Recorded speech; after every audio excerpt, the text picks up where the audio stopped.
యూట్యూబ్‌లో వీడియోస్ చేస్తే ఏమొస్తది? ఈ 2, 3 రోజుల నుంచి నేను ఇవే వింటున్నాను. అందుకే నేను ఈ టాపిక్‌తోనే పెడుతున్నాను. తర్వాత ఇంకా నేను అట్లాంటివి ఏం చెప్పను గానీ, నాకు ఏది వినిపిస్తే, ఏది అనిపిస్తే చెప్పేస్తాను. నాకు పాప 10థ్ క్లాస్ పాపుంది. 6థ్ క్లాస్ బాబున్నాడు. పెళ్లై 15 ఇయర్స్ అయిపోవచ్చింది. ఇన్ని ఇయర్స్ నేను విలేజ్‌లో ఉన్నాను, సిటీలో ఉన్నాను. అలా చాలా బిజినెస్‌లు చేసి, చేసి ఇప్పుడు సిటీకొచ్చాము.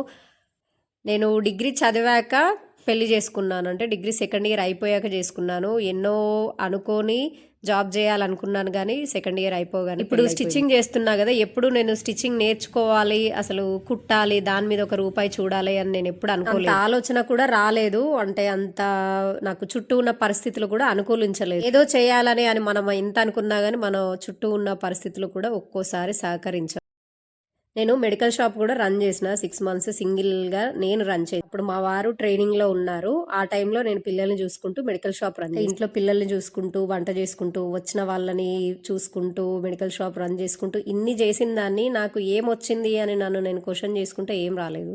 అంటే నాకు నేను సెల్ఫ్‌గా రూపాయి ఎప్పుడు చూడలేదు. నేను షాపు చూస్తున్నంత సేపు గూడా నేను చేస్తున్నాను అని చుట్టూ ఉన్న వాళ్ళు గూడా నన్ను ఎప్పుడు సపోర్ట్ చేయలేదు. మన చుట్టూ ఉన్న వాళ్ళు ఎవరు ఎవరికి సపోర్ట్ చేయరు. ఎవరిది వాళ్ళు చూసుకుంటారు. ఓకే అండి. వీడియో నచ్చితే లైక్ చేయండి, షేర్ చేయండి. బాయ్.